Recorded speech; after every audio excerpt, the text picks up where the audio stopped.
Hello అండి, అందరికీ నమస్తే. సో సమ్మర్ అయితే మ్యాంగో సీజన్ కదా. సో అక్కడ మా పాప చెప్తుందనమాట, ఈసారి ఒరిజినల్ ఆడియోయే పెడతాను, శ్రేయాంజీ చక్కగా అన్నీ మాట్లాడుతుంది కదా, సో మీరు కూడా హ్యాపీగా వినొచ్చు. సో ఇవి మా అన్నయ్య చెట్టువి మామిడి పళ్ళు అనమాట. సో కొంచెం పచ్చిగా ఉన్న పంపించారు, అందుకే మమ్మీ ఇలా పేపర్లో చుట్టేసి ముగ్గు వేశారండి. సో మా ప్రవళిక అయితే మా బావగారు కోయించిన తర్వాత ఇలా ర్యాపిడో అవి ఉంటాయి కదా, సో అలా అక్కడ మధురవాడ నుంచి పంపించిందనమాట. ఛార్జ్ అయితే 131 అలా ఛార్జ్ చేశారు, బైక్ మీద తీసుకొని ఇచ్చేసారనమాట. సో మా అక్క వాళ్ళు అని చక్కగా మా కోసం ఇలా పంపించారనమాట.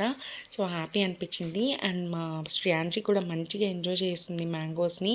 అండ్ అక్కడ థ్యాంక్ యూ పెద్దనాన్న అని అక్క అని చెప్తుంది. సో అందుకే అలాంటివన్నీ ఈసారి ఒరిజినల్ ఆడియోలోనే పెడతానండి. And thank you so much. Happy mangoes. Bye. Thank you.